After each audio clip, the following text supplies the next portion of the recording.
千里之行，始于足下。A journey of 1,000 miles begins beneath the feet. We now gather in the Tao to travel the journey together.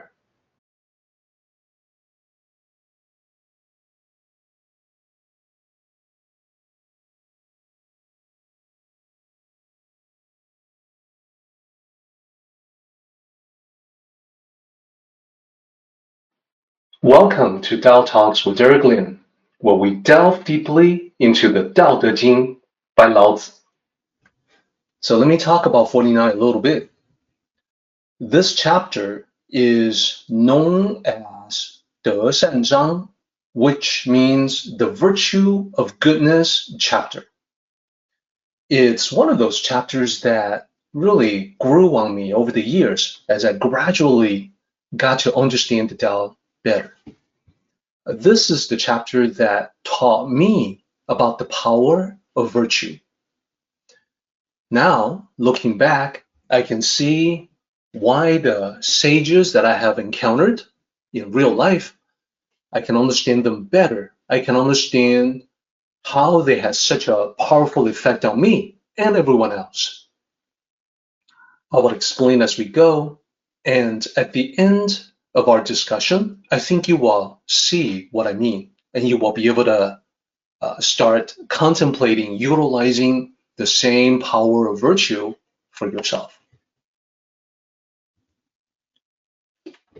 So we're going to begin, as we normally do, with just reading through the chapter from beginning to end.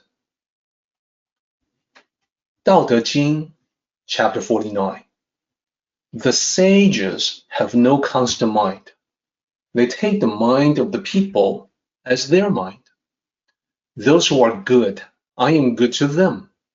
Those who are not good, I am also good to them.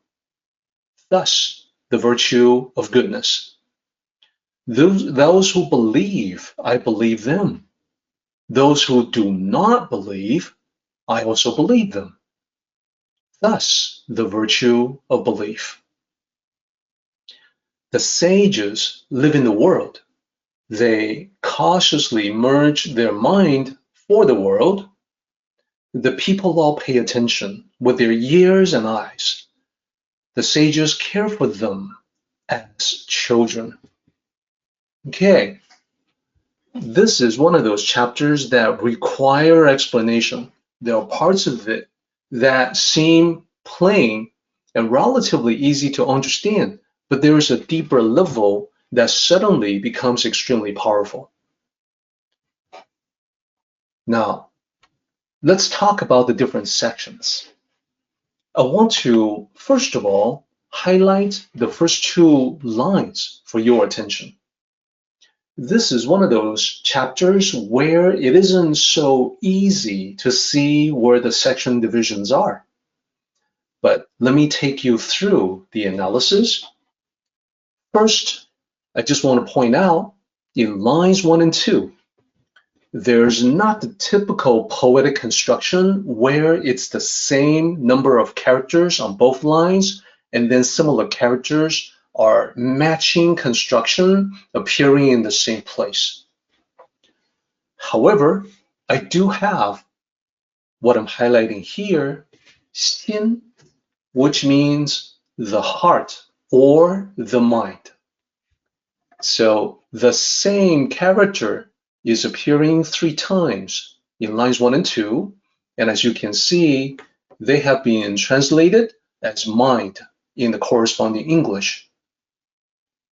This means we can block them off as the first section, the beginning section, and you can tell that from lines 1, even though there's that similarity from lines 1 to 2, if you look between 2 and 3, that similarity no longer exists. And in fact, from line 3 on, it can be a little tricky. And that is the reason why I want to talk about them separately. The next discussion is going to cover from line 3 down to line 8. So what I want to do is to take things out of order.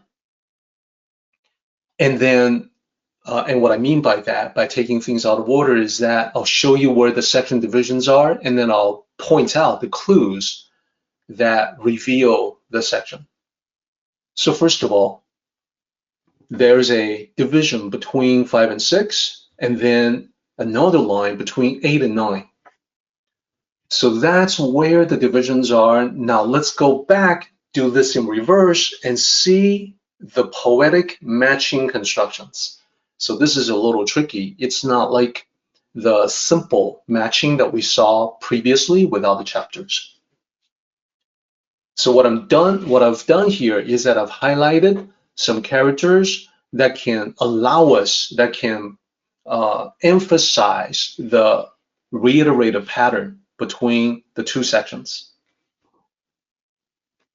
Both sections start and end the same way. In section 2, it starts out with those who are good, and section 2 ends with thus the virtue of goodness. Section 3 starts with those who believe and ends with thus the virtue of belief. So when I highlight and emphasize this way, you can see how the matching is 3 lines and 3 lines, unlike many of the examples that we have seen.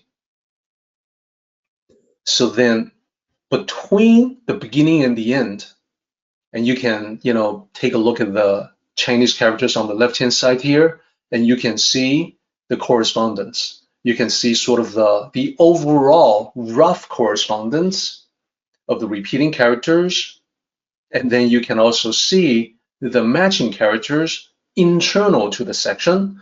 What I mean by that is the first character of section 2 is the same as the last character there of that section. And in the same way, the character for section 3, the third section, the first character there is the same as the last character. So there are patterns within patterns. That's the point that I'm trying to make. Then you can look at the other lines, and you can also find correspondence between them. So then you can tell, for instance, that the last character of section 3, the line 3, the last character of line 3 is the same as the last character of line 6. Ditto between 4 and 7. They have similar length, same number of characters. They have the same first character and last character, as you can see. So now you can tell, when we look at it this way, it's plain to see that we have 2 sections here in the middle with 3 lines each. So then what about the last section? How can we analyze that? Well, here you see we also have the same setup of beginning and end. We begin the last section with 2 characters, Senjen, translated as the sages, and we end with the same 2 characters at the beginning of the last line, also the sages. So this is how we divide up this particular chapter into 4 sections. Now it's time to talk about this chapter one line at a time, line by line, section by section. I want to start out with Senjen because this is something that's repeated 3 times in this particular chapter. There's importance related to that. So the pinyin, Senjen, and ren, the ren here, that's the closest that we can come to in English for ren. So not exactly the same, but close enough. So what does that mean? So when we break down the characters one by one, Sen, the first character, means divine, sacred, holy. The second character, Ren, one of the most frequently used characters in Mandarin, it just means person, and it can mean people when you use it as a plural. Put it together, A divine person, what is that? Well, the meaning of 圣人 is a divinely wise person, a sage. Now you can express this in a variety of different ways. You can say a person whose wisdom approaches the divine, a person who is divinely wise, a person who has divine wisdom. So you can mix those around in any number of ways and still be very accurate. Now let me talk about the grammatical aspect of it. This is something that you should be aware of. So first of all, I mentioned that 人 can be person, but can also be people, and that's because there's no distinction between singular or plural.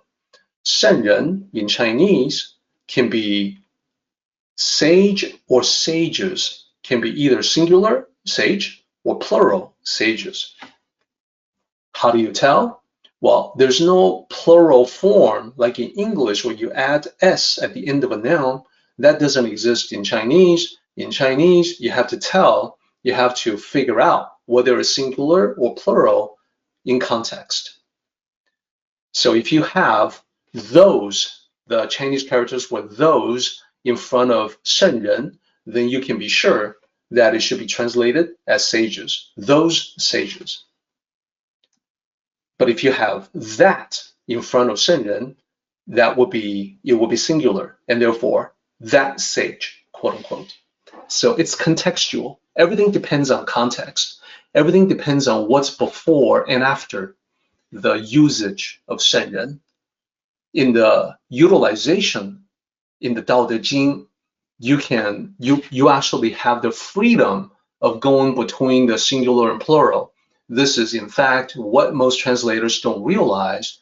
They usually use the singular by default, and therefore when it comes to referring to the sage, they usually have to resort to the male pronoun. The sage becomes he or him. And that is actually not correct. Let me explain. Sage may be assumed to be male, but 圣人 is actually gender neutral.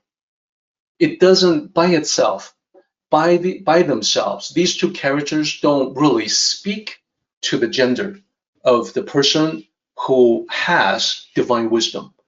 And when we say person in English, it's the same way. When I talk about a person who is divinely wise, unless you have additional context, you have no idea if I'm talking about a man or woman if you don't have any additional information.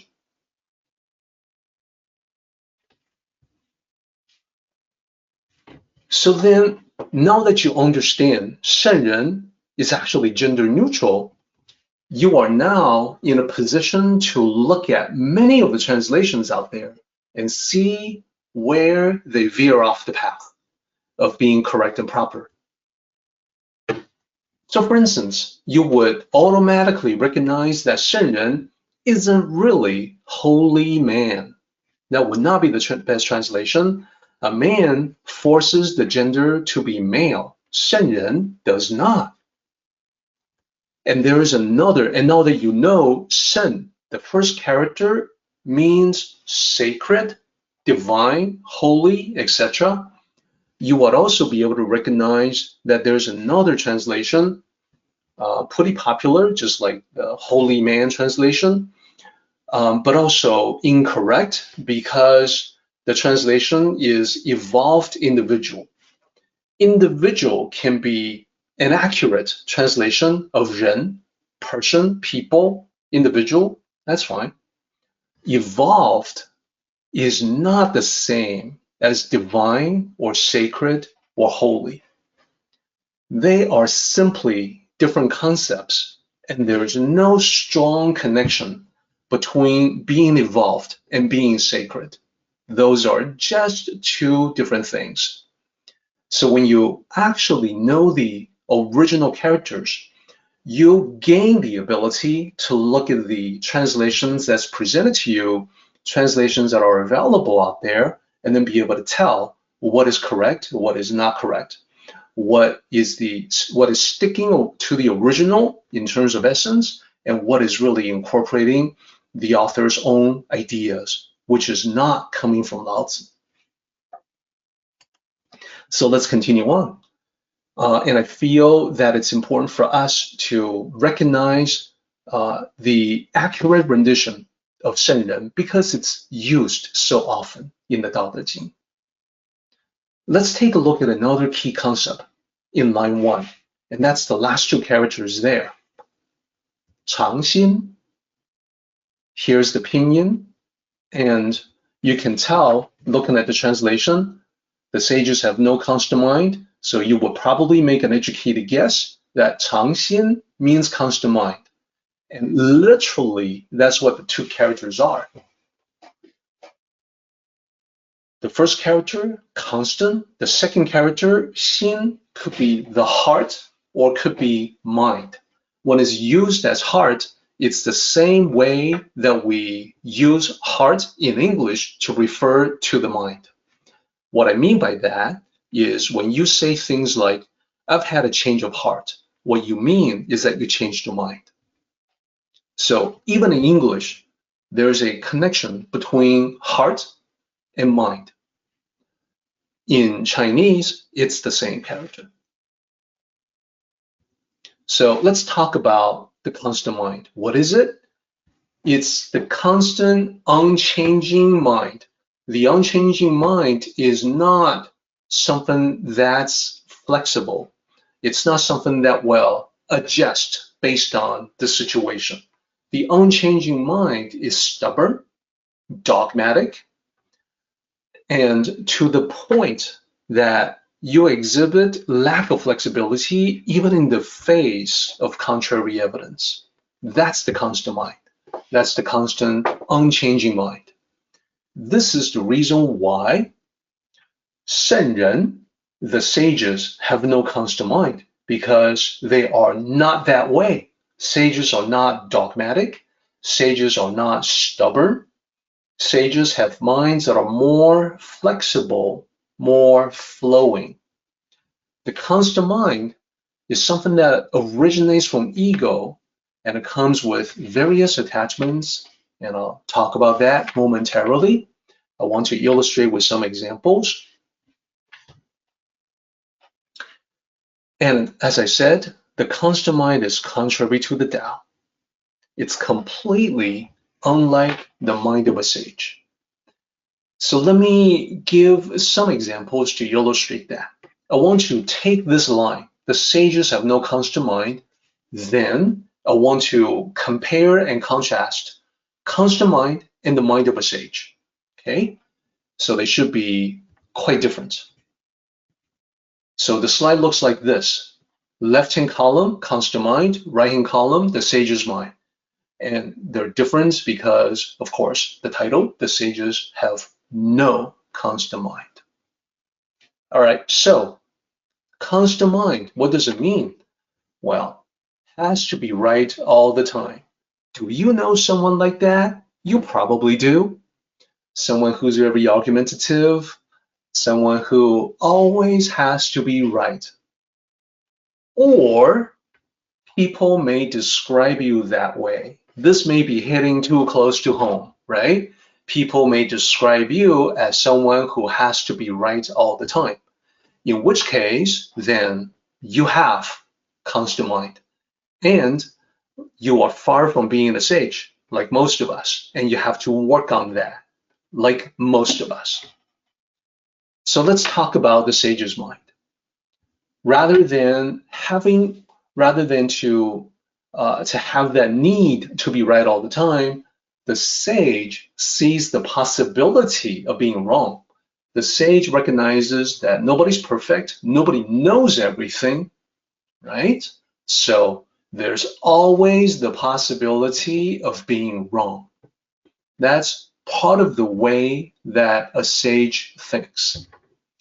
And the more you get into that same mindset, habitually understanding that there's always a possibility that you overlooked something or that you're not getting something, that there's some evidence you don't see, then you become someone who thinks more like the sage. So the constant mind says, my way or the highway. What does that mean? That expression means that you are fixated on your own perspective. My way. You have tunnel vision. My way. You can't see anything else. Only my way. What about the sage? The sage welcomes different perspectives because the sage would like to take different perspectives into account in order to form a greater, more complete understanding. And it flows from the first bullet right above, because nobody's perfect, nobody knows everything, we're not always right. But if we combine what we know, then we have a better chance of being more correct. So it just makes sense. So then we can summarize the first and second bullet points. So think about somebody who has to be right all the time. Someone who says my way or the highway. Someone who's fixated on his or her own perspective. Well, you can easily imagine that this person is arrogant. And maybe there's a little bit of that when you look in the mirror and see yourself. Arrogance is a common problem. There's no shame in that. People struggle with being arrogant, struggle with the ego, extremely common and very challenging, very subtle, even insidious, because a lot of times you can't tell that you have a problem like that. So the complement of being arrogant is the Tao of humility. So the Tao of humility belongs to as part of the sage's mind, as you can see. That humility means that you have the flexibility to adjust your thinking based on the situation. That you never assume that you are right, everyone else is wrong, and you think better than they do, therefore you must be right, etc. Those would be expressions of arrogance. Arrogance is oftentimes linked to anger at those who disagree, like, how dare you? Anger sometimes verging on rage. So that will be something that you see often as a manifestation of the constant mind. What about the sage? Well, when the sage encounters people who disagree, the sage will see that as a learning opportunity. Now, when the sage sees a learning opportunity in someone who disagrees, it doesn't mean that the sage will necessarily change his or her mind on a topic. It's a learning opportunity, even if it's just to learn another way of being wrong. The sage will be interested in finding out why the other person feels this way, and would be analyzing where they went wrong in their supposition or presumption. So either way, and there's always the possibility, of course, that the sage will listen to another perspective and then revise his or her own. Like, oh my goodness, I did not take that into account. This person is right. Next, the constant mind often gets into debates. Indeed, the constant mind is the kind that will use all kinds of debating tricks to, quote unquote, crush the opponent. So argumentative, always up for debate, challenging other people to debate, wanting to crush people with his superior logic and reasoning. What about the sage? Well, the sage knows there's no real victory in crushing people. You alienate people, you lose friends. So debates are just a waste of time. That's a strong statement, I know, because in our society, we have debates happening all the time. And a lot of people would actually point to debates as a positive thing. I would say that dialogue, understanding, discussion, those are the positive things. Debates usually get turned into a contest to prove who's right. And so it becomes arguments, it becomes a utilization of different tricks to trap the other person. And even though everybody thinks that with a healthy debate, you can change people's minds, in practical reality, that almost never happens. The possibility of that happening is slim to none. When it does happen, it's because the other person is ready for a change, and they are the catalyst for their own change. So debates are not a great way to use the time. What the sages would do instead is to make sure that he or she expresses his or her position clearly, make sure people know where they stand, and then that's it. And then not involve in further discussions that can verge into debates.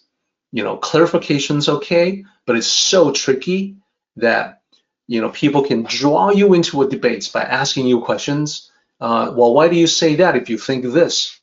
And before you know it, you have a full-on debate. Again, wasting time. Now, the problem with the constant mind is that it's corrosive, it's poisonous, it damages relationships. Whereas the sage has a different focus in life. The sage will prefer to build relationships, strengthen relationships and connections. Very different. So I use the angry face, the angry emoji, as representative of the constant mind because of the arrogance, the anger that verges on rage, because of the damage that it does to personal relationships. And for the sage, of course, I go back to using the yin and yang symbol, balance, harmony, peace. So that's the comparison and contrast for the first line. The sages have no constant mind. So let's do a little more. Let's talk about the second line. First, I want to isolate two characters, 百姓. This is in line 2, the second and third characters that you see there. I talk about them first. And that's because it's an interesting expression in Mandarin that I want to make sure everyone understands. So, 百姓, and notice that the X sounds like SH, 百姓. What is the meaning? Literally, 百, the first character means 100. And then the second character, 姓, means surnames or last names, family names. So when I say 百姓, I am talking about people, like 100 families. That's the expression in Chinese. So the meaning, the people, because they come with many different surnames, not literally 100 surnames, just numerous surnames, myriad surnames, or last names. Now this expression does not have an exact equivalent in English. The closest we can come just to talk about people that come from all different walks of life, that's not remotely close to what we're talking about here, about people coming from all people from different families.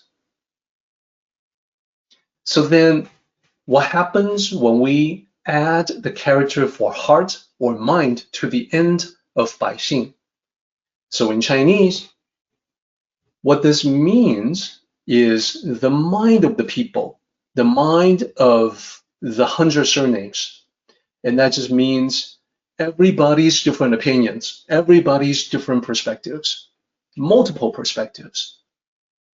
So this line says they, meaning the sages, take the mind of the people as their mind. Now you have the ability to decrypt that. Now you can see what this is saying is that the sages take multiple perspectives incorporate multiple perspectives in order to have a better perspective for themselves on their own, to see the greater picture, to see the overall truth better and more clearly. Let's continue on. So now we are ready to talk about the entire line and talk about the disposition, the tendencies of the sages.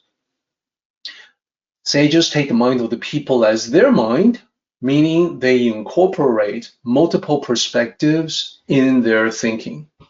This is very advantageous. It is also part of the Tao of humility. This is not from the assumption that I alone know best. I know better than anyone. I know more about the military than our generals. No, actually, that's the opposite of the Tao of humility. The Tao of humility is that I may not know everything. I am open to learning more things, more clearer ideas. So that is the recognition that the sages have. They recognize no one is perfect, no one knows everything. By considering other perspectives, they may learn something new. Of course, it seems plain when I talk about it that way. And yet, in life, we oftentimes double down on our own perspective and refuse to accept any alternative views. That happens all the time. So the benefits of incorporating multiple perspectives is that the sages may uncover surprising insights they hadn't considered before. This is true for all of us. Whenever we take other people's ideas into account, we discover something. There's a strong possibility that we'll discover something we hadn't considered. And we stop seeing things only from one side, one perspective. And to see things from only one side is sort of like, I use the example of movie sets to describe that. From one angle, where the camera is at, the scene looks great. The movie set has been constructed to reveal its best side to the camera. From the camera, everything looks great. Now, if you pivot to the back of the set, you see that it's actually not real. It's just a facade. There's nothing in the back. This is great for making movies, but it's not great for forming an intelligent opinion that takes everything into account. Therefore, I say, without this practice, you may be too close to an issue and not realize it, and you fail to see the big picture. You don't back up enough to take the picture, the larger picture into perspective, into account. So then, one more about the mind of the people as their mind, and this is a challenge for everybody.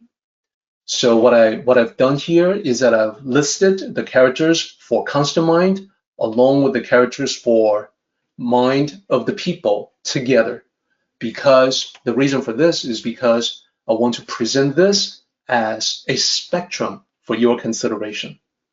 Constant mind, the mind of the people. Here's what I want to ask everyone to do. Please take a moment to think about where you are on this spectrum, on this scale. There's a lot more that I want to say about this in our next meeting, but for now, I want to ask you to consider where you are. This means, for instance, can you be pretty stubborn sometimes? Not open to different thoughts and ideas? Are there times where you are the opposite, that you can put yourself in somebody else's shoes? So if it's a spectrum, where are you at? Somewhere in the middle? Do you tend more to one side or the other side?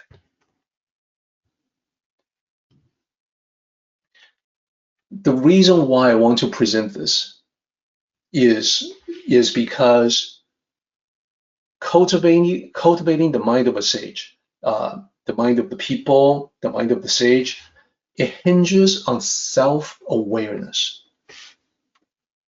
What do I mean by that? Well, those who have constant mind are the ones that tend to lack self-awareness. So they usually think of themselves as intelligent, open-minded, etc., when they are actually not aware enough to know that they are the very opposite. On the other hand, if you worry about becoming too dogmatic, inflexible, just by the fact that you worry about it tells me that you probably aren't. Worrying about something leads to reflection centering upon that. So if you find yourself thinking, am I like that? Okay, well, that's actually cause to relax a little bit. If you are very certain, no, I'm very open-minded. I am, always well-informed, and what I think about, my opinions, they are based on facts. If you are certain that you don't have this problem, ironically, you may. So I want to present that to you as a possibility to consider. Time flies when we're having fun, so we are actually getting very close to the end of our time together today. I will have no choice but to go to our summary page. Let me say that next time we're going to pick it up here. We're going to talk about this again, and then I'll throw up some examples of constant mind versus the mind of a sage. For now, though, summary for today. Today we have discussed chapter 48 and 49. In 49, we haven't gotten to the midsection where the really juicy part is at. That's okay. I'm looking forward to that discussion next time. For 48, though, I want to remind everyone of the summary from last time, that when we talk about wu wei or wu bu wei, the concept of unattached action, wu wei, that there's a whole bunch of things that can help greatly to help you get into the flow state. To get into the flow state, you want to do something that you really enjoy and something that is just a little too challenging, something that challenges your abilities. These are all ways to enhance your focus.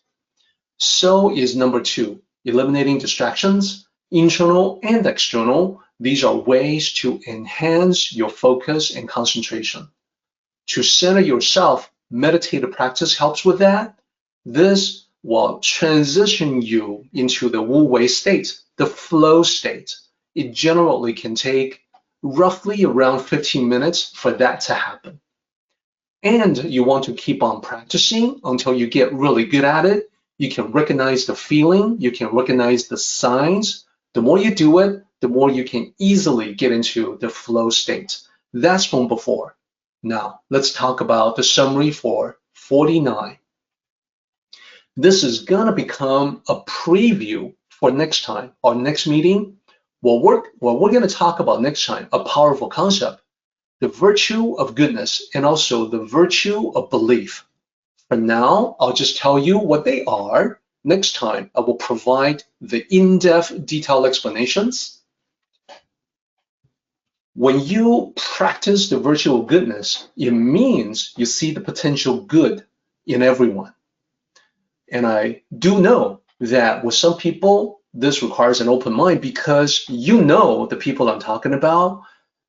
To see the good in them can be very challenging, easier said than done.